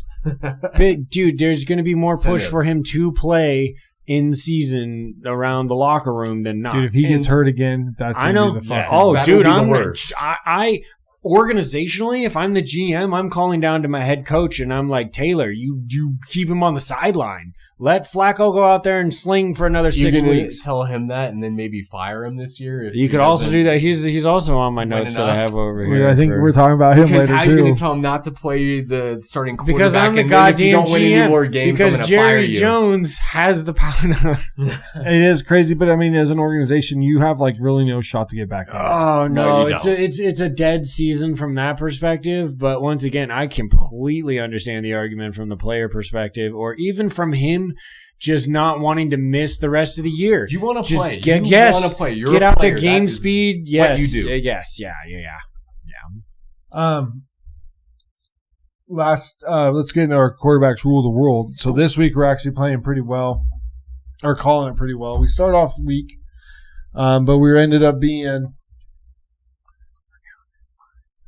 9-3 going in with the Rams up right now and taking the Niners tomorrow night. If the Panthers beat the Niners, I think that puts the Panthers in first place in the South. Really? Over? Let me pull it up. It depends on Tampa Bay. Tampa only has 6 wins right now, right? I have it, yeah. It would be what their tiebreaker is. Have they played yet? I don't even remember. So Tampa's 6-4. If Tampa loses, they'll be 6-5. And Carolina's 6-5. They're 5-5. They would be 6-5. They would. Oh, they are 6-5. So they haven't had their bye yet. So they will end up, if they win, they'll be 7-5. They will have a first. They sure would. Panthers and Bucks haven't played yet, so they still still haven't played. That's awesome. Dude, that's huge for the South. Not only that, but it's the last, it's the do they get them last to 2 week of the season, right? And the third to before last that? week. Yeah, no. So they they only play have one game in between, twice in 3 weeks. Yeah, twice in 3 weeks. Man, for the South, basically the way it's shaping up, like the NFL didn't know that they got the script. Wait, maybe they did have their bye. Where are you? Hold on. They have their bye after the Rams next week. Okay. So they have after that. So they have one of the late buys. For sure. But that's crazy. Good for the Panthers. But coaches rule the world. Analysis. Coaches don't. QBs do. Yeah, he's actually saving his job because Panthers have been getting coaches left and right. Yeah, I can put them on my list. Jags got a win today too. That was big. Dude, that team. It's close. All right, let's get into our coach's hot seat because I think it's going to cover some more of these games that we have. Sure. Let's go with who you kind of have that's kind of just where the butt's just a little bit sizzling. It's not quite on fire yet. I just know a little sizzle. I know it's his first year, but he to me the first name I wrote down on low was Aaron Glenn in New York. I know that you shouldn't just axe a guy first season, but I've seen no growth over. Well, his press conferences are awful, and they traded everybody. So are they going to keep this regime with all of the weaponry they have in these upcoming drafts? Like, is it because it's not screaming, but it's a little warm under that tush. No, that completely makes sense. It makes sense. I didn't put it down just because I believe they're going to give him one more season. Sure, that is I get that. One of my top names was Jonathan Gannon with the Cards. I almost wrote him down. Well, without Kyler playing, the Brisket Cards look a lot better than the Kyler Murray Cards. That might save his job though, because it's like maybe he's the problem. Dude, he'll be a Raider next year. Somebody, Jacoby? No, Kyler. Dude, we'll make some stupid ass move. Dude, you see it coming. Would you? Well, okay, no. Well, you're gonna so down on the Raiders. You're gonna. I know. Yeah, because you have shat on Kyler Murray for years. I wouldn't be happy about it. Are you kidding me? But dude, Clint Kubiak's gonna bring in Mac Jones. Are you even into the extension you gave Geno? No, I'd fire him too. I know you are, but I'm just saying, are you gonna have to eat the dead cap from the extension? That's why we got to trade for Mac Jones with Kubiak as our coach. Hey man, Clint. We'll see. He's going to be. So I wrote Jonathan Gannon down. I don't know if it's quite hot, but it's what are you? He's one of those guys. You watch him coach his balls off, dude. I don't feel like he's the problem in Arizona. I don't either. Injuries but if you're not making any progress, that's where you start. That's true. It's true. Who do you got up next? Who do you got, Trev? You got anybody who's quite not sizzling? I mean, man, I'm gonna look. All right, go for it. I mean, maybe Dan Quinn, because he's my honorable mention at this level. Like, it's been such a regression, and you kind of made moves to like push the team forward in the offseason. They're the oldest team. They're the oldest team in the league. Like they, the defense. And now, he's a defensive coach, and the defense is horrible. That's always a bad sign. He's on my and we just talked about Emmanuel Forbes. Remember the kid from Mississippi State they drafted? I'm pretty sure. Yes. Yeah. He has been traded to the Rams. He's not hitting hard. He's not like going to go out and like lay wood as a cornerback. What he does is cover. He's playing good right now for the Rams. So it just shows you differently. It just shows, man. One of my names I wrote down for not quite sizzling. Mike Tomlin.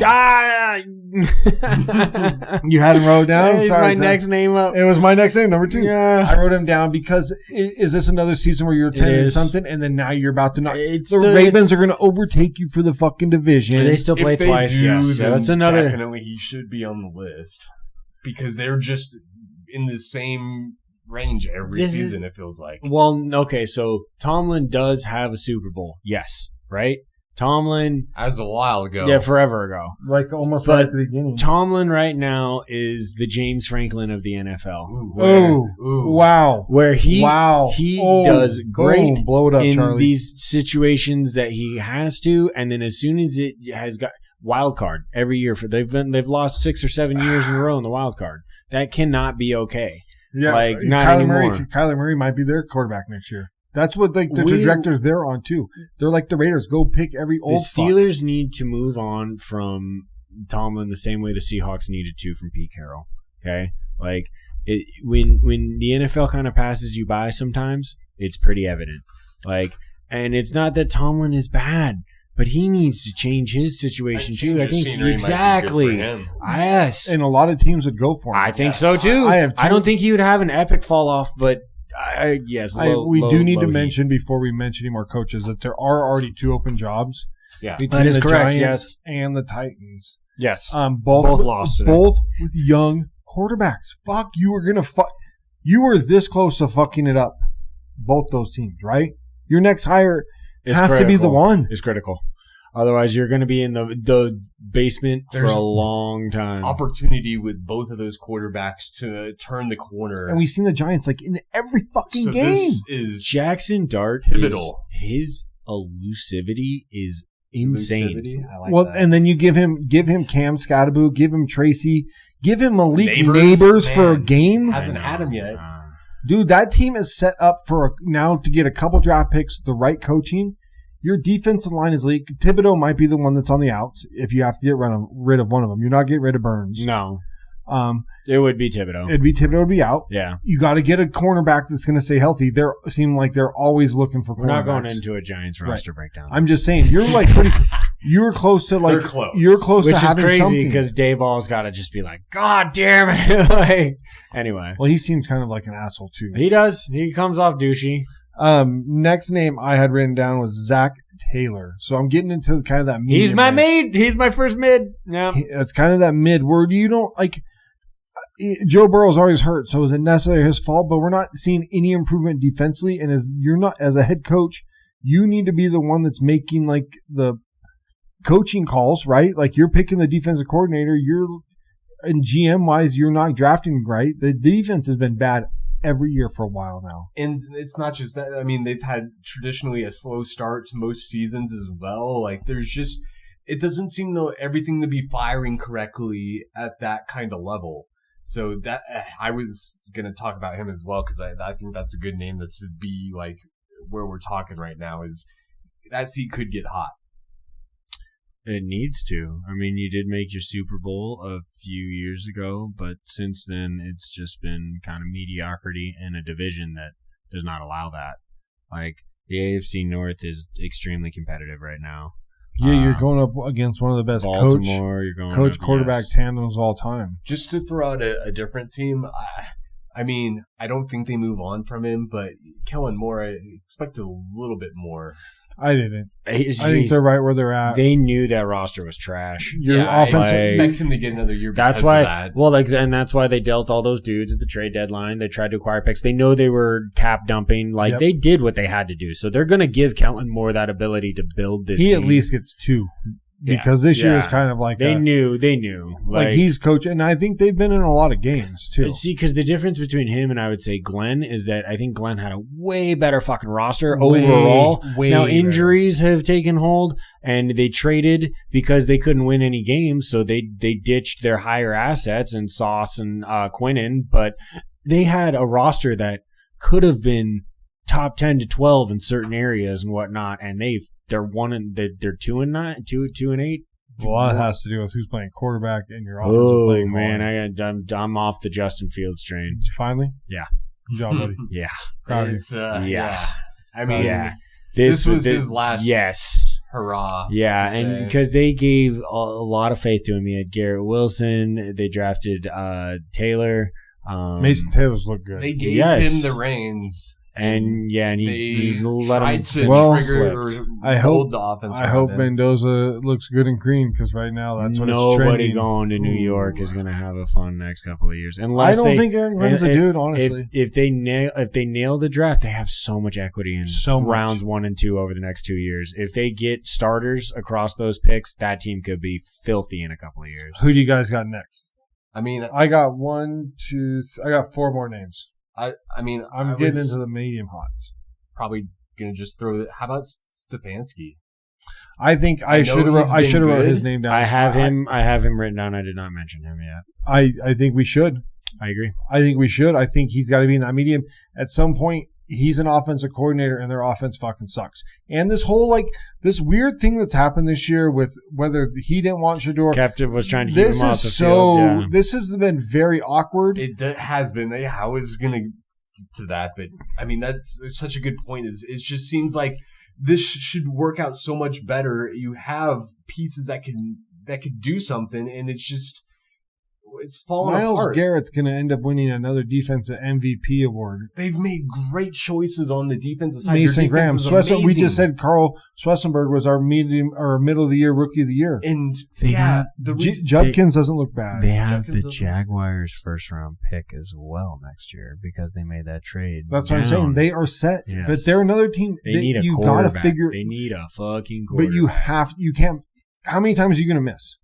Like Raiders, Jaguars, Raiders, Browns, Jets. He was the 42nd starting quarterback since '99. I mean, Shedeur didn't look bad today, but it doesn't look like they want him as their quarterback. Right. But then weird. If you dump that coach and go next coach with a high draft pick, it's easier to draft a new quarterback, and Shedeur will end up somewhere else. Probably get traded because depending on how he plays the rest of the season. It's a weird thing. I'm glad you brought Kevin. I forgot him. I wanted to write him down. You don't think even Dylan Gabriel comes back healthy, he's QB1? I don't think he should be, but I think Stefanski wants him to be, and that's also what gets Stefanski head coach out of there. Normally draws up the depth chart, right? But my other problem with Stefanski, and we didn't bring this up a couple weeks ago, we got kind of long.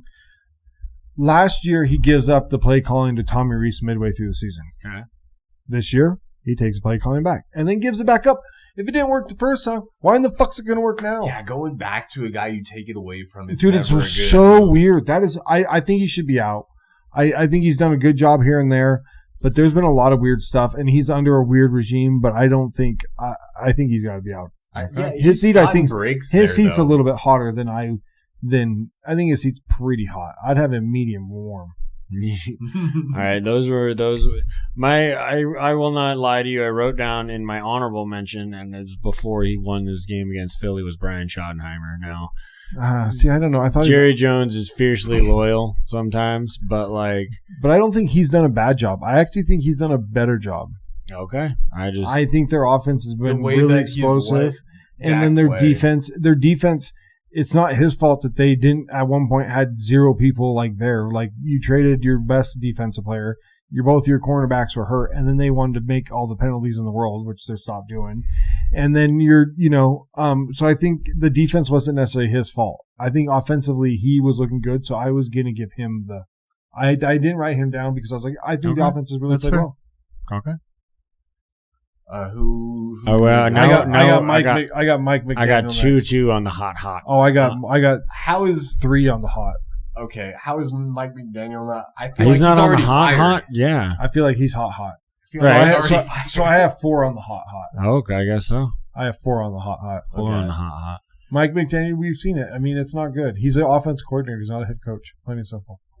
Yeah, I feel like he's just first name a placeholder at this point. Correct. Dude, it doesn't even matter if he wins these games here and there. Yeah, he can win out. I don't think it's gonna change the opinions of the people in Miami. This is what they are. That roster isn't really good either. No, it's not. That that GM should be gone. How does Shane in New York? They're talking about having him hire the next head coach. No, he should be gone too. Are we talking about? Redo it. He's still there. He's the GM. You got to redo that. Next, hot. Raheem Morris. Yep. Hot. Yes, absolutely. Super I hot. really like him too as a guy, but it's you haven't done anything, and this team should be really good. Yeah, no, they should have been significantly for the better. Division. You spend that capital on those draft picks, and maybe that's not a bad long-term play, but everything that's happened this year, he's got to be out. It's the play calling. It's the how do you look one way against? Well, we know why he looks one way against the Bills. We'll get to that in a little bit. But you just don't look like. How come the offense looks like shit all the time? And that look at you, Drake London is a stud. Yeah. He was out. Bijan Robinson's a stud. You got Tyler Algier is a stud. I would even say that Tyler Algier is a stud. We don't know what Pitts is. Yeah. But you have 2 really good running backs and a stud receiver. And Mooney is very formidable as a 3. He's a good piece. Correct. Like a 3 or 4. He's a nice piece. We don't know what Pitts is, but you can't do shit. They can't win when they need to win. You don't fear them. Now, I still play them, so knock on wood. I hope that we get that job done. But Kirko looks pretty good. Kirko looked pretty good. Yeah. Yeah, we'll see. And Penix, I mean, that's rough. Yeah, it's just one of those teams all Penix fans here. They swung and just haven't connected, and that's tough because sometimes that can put you back for a long while, right? Especially when you give up 1s in a draft. That's tough. That next year going in without a 1 is your whole draft strategy. Your whole draft strategy is different. Yeah, exactly. Especially when it would have been a high pick. Yeah, you're giving somebody else a huge advantage in that next year's draft. Pick, yeah. Somebody's got. Now, who did they make that trade with? Rams. Was it the Rams? I thought that was the Giants to get Jackson Dart. Oh, well, wait, yes. And who was the? I don't because they had to move up to. They moved up to Oh, goodness gracious. It was in the 20s. I thought it was the Rams, but it wasn't. Maybe it was somebody else. Trevor's looking. Next hot seat. I got the 2 hottest seats in the building. Name them. Sean McDermott. Hot. That whole coaching staff needs to just be blown up. Maybe the GM maybe needs to go. They haven't done anything for that roster. That roster is not good. I mean, and they keep getting how is Elliott? They haven't made any big signings. Their drafts have been kind of underwhelming. Ed Oliver's hurt every year. Matt Milano's hurt every year. Milano's playing pretty well this year, but yeah. How are you supposed to call those your 2 best defensive players? They're never on the field. I don't know. I think you have to. You are missing out on one of the greatest talents. James Cook is a good legit running back. They have some good tight ends. They need a 1 at receiver. They need to reinvest in their offensive line. And their defensive line and their defensive backs. It was the Rams that Atlanta traded with. Oh, okay. For the first round. Okay, so the Rams then have another first-round pick thanks to Atlanta. So who did the Giants trade with to get back to number 20 to draft Dart? Who was that then? I thought that was the Rams. No, they were later. That was was it the Bills? Well, somebody else gets another fucking first-round pick because of that. Good for them. For damn. Was it? No, let me find it because I don't want to say it. But yeah, Sean McDermott's up there. Hot. You got anybody else hot? I got one more name. No, man. I just the only two that we stuck out to me we've already talked about. So go ahead. I mean, yeah, I'm on agreement with McDermott, of course, and then I'm gonna throw your boy Pete it's Carroll right there. out there. Last name, fire them all. Oh, Durr. I should only because. Look, he's not young. He's not going to change. There was no progression. It's not like a young quarterback, or not quarterback, but coach where it's like, all right, give him a little time to figure it out. Like Kellen Moore, right? You give him a little bit more time because he's never been in this position. Pete Carroll is not changing. Giants trade with Houston, so Houston has an extra pick. Oh, it was the Texans. But they only have one because they traded their other. Third? Yeah, they didn't get a first. Yeah, they didn't get a first. Oh, because it's the back end of the first? Yeah. Oh, shoot. Because people looked at it like, man, Houston didn't get a lot for that draft pick. I remember that now. Because everybody was like, the Rams got a first. Normally when you move into the first, you got to give up a first. The Rams get a fucking top 10 draft. Oh, my Lord. Yeah, that's nuts, dude. That's so crazy. That's no good for us, NFC West. Dude, that is so crazy. Think about who they could get in that. They could, oh my God. Could be a quarterback. So quarterback or cornerback. Every time they're turning on the TV when the Falcons are on, they're saying, lose, Falcons, lose. You know it, dude. I would be. Pete Carroll's got to go. McDermott, I think, has got to go. Raheem Moore's got to go, and Mike McDaniel. All four of them, I feel like, are candidates to be shit. I think the Zach Taylor, Mike sure. Tomlin for me, and Jonathan Gannon. Jonathan Gannon's probably not, but I think the Mike Tomlin. If you lose out and like at that point, I think you just have to have that kind of we need to have like a split. Oh my God! Even if you make the playoffs and get smacked on the wild card again, just a nice even. I'm so fucking over watching this. Like just right in the middle. Just like nice easy, a nice easy split. Well, at the end of the season. Sorry, brother. You did a lot for us. Your title was great 20 years ago, but we need now. Yeah. 100%. Anybody got anybody else real quick? Those are my coaches, man. That wraps up. All right, let's get in a little fan of what video games you guys been rocking and rolling. I love it. It's funny that you bring that up because I actually have jumped back into Dead Space recently. And Dead Space 2 or the original? Just the OG, the remake of Dead Space. And it's a good game. It is creepy. Fight with all the lights off? Like, no. What? Because I'm a bitch. But, dude, like the ending animations, the deaths, the gore and all that kind of stuff. The jump scares. I'm normally not into that kind of shit, but that game was really well done. I've probably will play some after you guys leave tonight, to be fair. Anything on the horizon of you looking at getting? I want to get Ninja Gaiden 4. I saw that. Yes, another good question. For Black Friday, I'm going to download the second part of. Black Friday deals. Oh yeah, what are they? Final Fantasy 7. Oh, there's a bunch. Oh, just go to the PlayStation Store and it'll just bring you to the Black Friday tab, and there's just you'll find. Is Horizon one of them? Probably because it wasn't last year. I want to get Ninja Gaiden 4 and I want to get Final Fantasy 7 Rebirth. Those are is that the third or second? It's second installment. Yeah, so they still definitely they said 4 actually is what the most recent news of the time. But are they working on them or how far are they apart? It seems like you kind of played the other one quite a while ago. Oh, I did. No, the second one's been out for a while. Rebirth has been out for about almost 2 years. No, a year and a half. Maybe I should look into playing them. I always watch Trev and Josh play them. Man, they're good, but man, I feel like they could have been DLC for just the first game, and it would have just kept going. And instead of having like this probably drop off that I would expect from how long it's been between.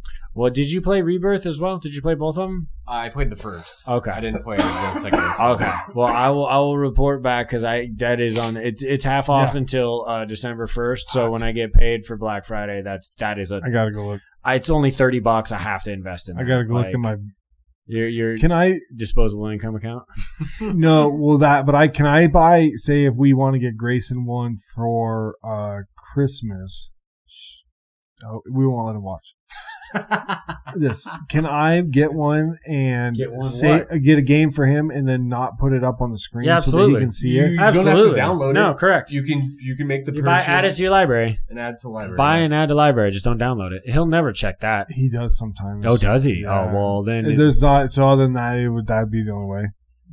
Yeah, I don't know. Well, the only other way you would be able to do it is buy a game. Yeah. No, or download it onto like a drive, like a USB drive. That's even more work. Though. It is, and then you can and then you can take it off of the PlayStation. It's on your drive, so then you wouldn't see it, but it'd be on this drive. You can re-download it when you gift it to him or whatever. But that's the only.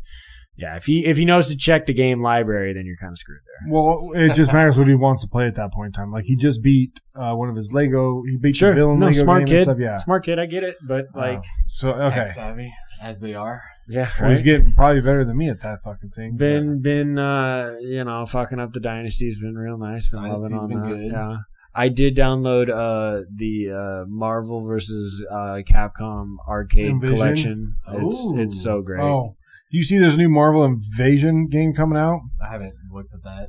Is it? Do you know what kind of game it is? Side scroll. Oh, okay, like a beat 'em up or like a platformer. Like a beat 'em up, kind of old school looking. Look it up. It's called Cosmic Invasion. Okay. Look it up. It's coming out. They're also doing another Marvel. What the fuck is it called? It's a very updated like a different play on like Marvel versus Capcom, like a new version of it. Yeah, and like 3v3 with like seamless like change out and whatnot.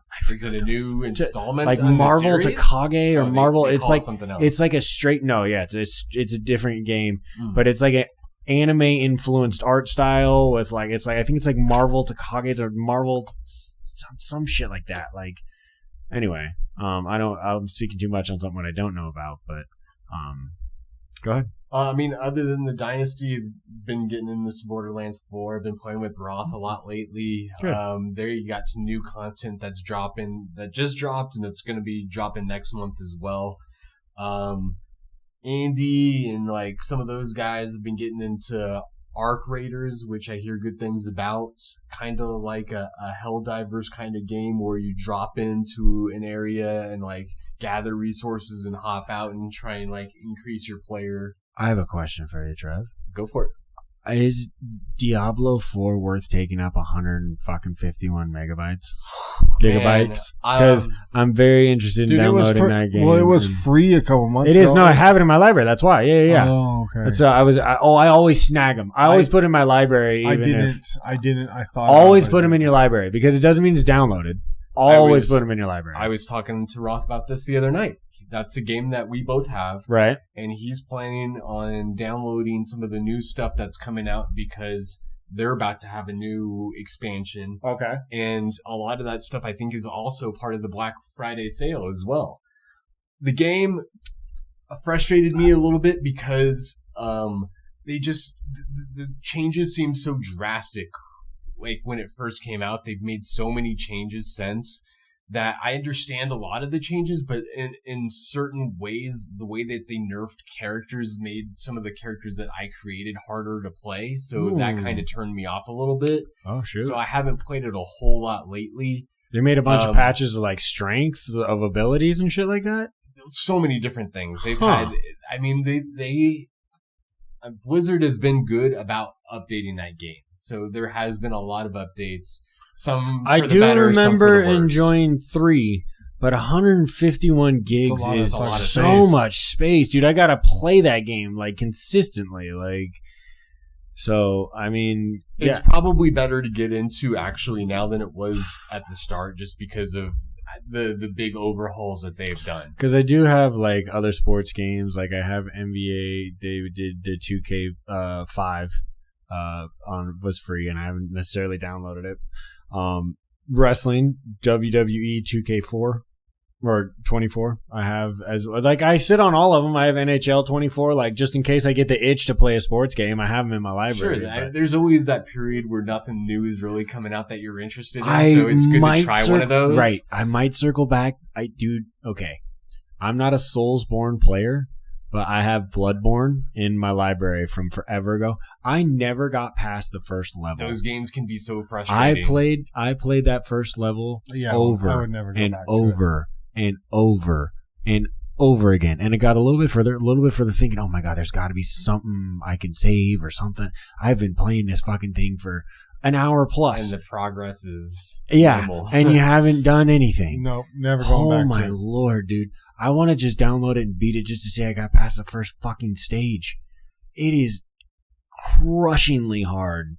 Like memorizing each enemy's fucking attack pattern over. That's what it is. It is. If you like memorizing attack patterns, this is the game for you. Any Soulsborne, but yeah, Bloodborne is considered one of the hardest ones, and like you can just play it on like average difficulty and just death. Yeah, I never. I just want to know if maybe somehow because it's 10 years later I've gotten better at video games. I don't fucking know. I'll probably die a lot too. I believe Call of Duty has a new one coming out. Yeah, no, it just dropped. My brother Black Ops 7 or whatever. The beta of Battlefield, and he liked that. Battlefield, I think that's on like 6 or 7, some shit. Yeah, from what I've seen, that looks pretty good. The military really first-person shooter is definitely taking a step back in like quality, or like I guess got burned out on those. Yeah, exactly. Well, that's the whole thing. Well, the yearly release is just too much. And then they just got stuck in the they like either the Modern Warfare series or the Black Ops series, and they just bounce back and forth now. And it's like there's no creativity left in it. Yeah, it's just a new version of the game. Just a new shine, just new paint a coat, or just so you can do it coat of paint. Yes. No, and that's why we didn't upgrade instantly to NCAA when 26 came out. Yeah. It'd be nice to see a little progression in these yearly releases. But that's what sports games are known for, obviously. But and I looked at Call some of the new updates for the new NCAA, and nothing really jumped out that was okay, that's what we was right. missing. Yeah, that would change the way that we want to play this game. And I love a lot of the I still need to get of the college football. I do want to play that game, and I feel like they still leave a lot of that out though too. I agree. So I agree. Be better. EA. Well, in general, dude, it's because they're monopolized, bro. They don't have to try as hard as you think they should. Game out there. When you don't have anything pushing the creative envelope or saying, "Ha, we can skew the audience our way if we do it better than you." When you have exclusive rights to a property, then you just reprint. Then copy, you get shit like when you turn on Fubo and you don't have NBC because Peacock wanted to, is charging more or whatever. NBC is now raising their rates. I'm Dynasty Warriors. Almost. I think I'm more than halfway through it. Okay. Love it. Horizon Zero Dawn is in my sights. I'm telling you, you're fun gonna love game. that game. Fun game. There's a couple others I've kind of looked at, been doing research on. So it kind of will depend on what's on sale too. If something's on sale, I might get it and grab it, but I am still kind of looking at different things. I haven't jumped back to Borderlands 4 yet in a little bit. I need to go back to Spider-Man 2. I've had that. But when I bought, damn, I know exactly. Call back. When I bought the PlayStation 5, that was the game that came, and I played 12% in. Combat system's great. It's fun. It's so fun. I would hope. I want another Devil May Cry or something to come out. Dude, that's why I'm fucking up Ninja Gaiden 4. It looks fucking great. I might get into Ninja Gaiden 4. I love it's Platinum Games, so they do smash and dash. The Bayonetta series, they haven't dropped one in because it's a hack and slash, right? Fucking good. Yes, it is the definition of a hack and slash. Bayonetta, bring another one. Make another one, please. I love those games. To any of the side scroller Ninja Turtle new releases? I have one, and it's hard as fuck. Dude, I downloaded the Cowabunga package when it was a free game. Does it have the new side scroll? Have you played the new side scroll? No, not the newest one. It's hard. I demoed it. I haven't bought it. Yeah, me and Grayson get our ass kicked. It's hard. And then didn't you just finish God of War? Yeah. That game was excellent. I do need to fuck with some Ragnarok. I've beaten one of them. If I find Ragnarok on special, if I find Ragnarok on special, I might download that too, just because I do need to finish the story. Yeah. I've played God of War 2. Oh, is all the way back on the PlayStation 2? And Xbox? Yeah, no, brother. Yeah. Like, no. So the new... It wasn't on Xbox back then. Yeah, it was a PlayStation. It was PlayStation exclusive. So it was not an Xbox. So then, I played it on PlayStation 2. So I kicked ass in that game. But and so they redid not the mythology, but more so just I guess it's not Roman. It's like Nordic. And so it has more to do with Thor and like totally gods of if Zeus is still his dad and everything. I'd probably get that. That's what I'm saying. The first game was great. I loved 2 was so fun. First game was great because it's all about like how the way you use your powers, the way you use your ups. I love that. No, it's similar. I think part of that is just part of the fucking puzzles in some of those games. Yeah. Some of them can be a little ridiculous. I Google, okay, God of War, how do I do this? Like, but you shouldn't have to do that. Come on. I want to try to figure out, but there are times I'm like, fuck it, dude, I'm fucking done. Yes, exactly. And it's like, how would I have ever known to go there and kick that plant in the ass? I don't want, right, correct, because I don't want this puzzle to stop me from the progression of the game. If I've been there for 90 minutes or some shit, and I'm just running back and forth and moving different lanterns and hitting different things, and come on, man, let's fucking go. Exactly. Well, that's where I'm at in the Dynasty Warrior. You go in, and it's you and one dude, and it's not an army this time, and you have to make sure he doesn't die, but you still have to escape. Oh, the protection missions. And escort missions are the worst. And I'm like, absolute worst. So right now, that's where I'm at right now. I'm like getting pissed off at it, so I just turn it off. So that's where I'm at. I'm in a total escort mission, not just like, because even in the battles, like one army might be taken over, but you can run back and usually get there. This is just me and him running through this castle of hella dudes. And you don't control them at all. Huh? And you don't control them at all. But you have to try. So the general, you have to start fighting all the generals. I loved that game. Both of them. Yeah, sick as fuck. They were. Me and Larry Waller used to get down on those. Me and Roth went those all were night. so fun. Good. Yeah. Gears of War. Gears of War was another great series. Gears of War is coming to PlayStation. Yep. You know what? That's also what I really want. Another Xbox. Halo is dropping on the PlayStation. I was never a Halo guy because I don't want. I've never been a third that is Xbox's landmark. That is Master Chief is Xbox. Like that's I'm sorry, crazy. I'm never a third person. I'm never a third person shooter. Exclusives of kind of didn't go in that route though too. They're all just going to be intersecting because they can make money on every system. Why wouldn't you? If you're the developer, sure. Yeah, 100%. It's got to do more with the gaming. Like, Sony's obviously only going to drop their games on their system. Yeah, the exclusive rights, of course. That's why Microsoft. You know what 343. There's 2 games I really, really would love. I would love a Power Rangers game where you could pick from any Power Rangers, like a Marvel Alliance. Where Hold on, though. Okay, I was going to say, what kind of game would you want it to be? Because like a Marvel Alliance where you could pick 4 Power Rangers to be on your team from like different. So things, like an MMO, and you run through and fight together to get past like Zed and like different bad guys where one's leading them all. I think that'd be cool. You don't see the Power Rangers game. You see, there's one that's like a fighting game, like Street Fighter.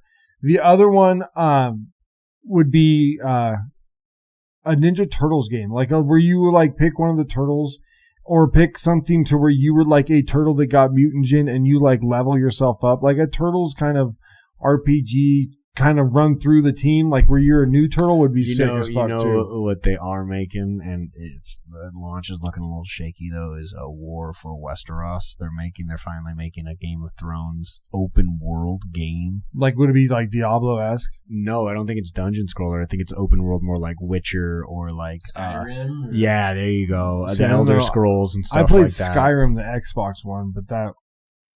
I mean, that was a great game for its time. That game had I got irritated. There was just the Elder Scrolls is insane, dude. It's one of the most like storied franchises in gaming.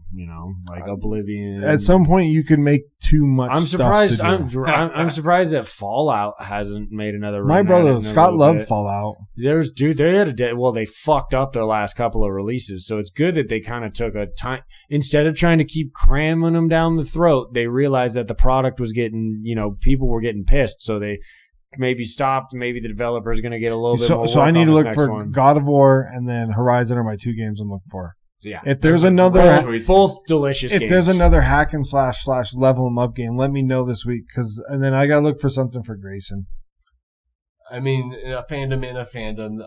New Fallout season, I believe, is coming out. Yes, the show itself. Yeah, is that good? I heard it's good. Yeah. This one's based around Amazon. This one's based around the New Vegas. Yes, that's a good game, angle right? as well.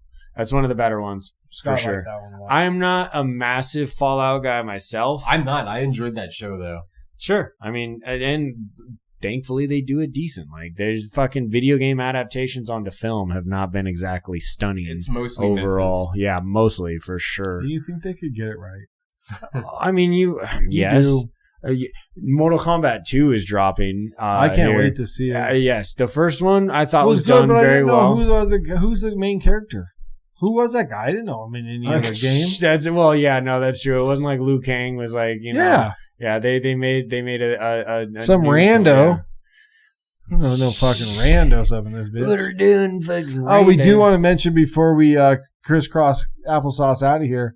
Wolfpack 2 games in a row, 2 dubs. Hey, got the pack 2 wins in a row. That's impressive. Hey man, after what it looked like was going to be a winless season, dude. We get UNLV next week. Oh, Battle for the Fremont? Yeah, we'll be at home. I'll be at that game 6:00.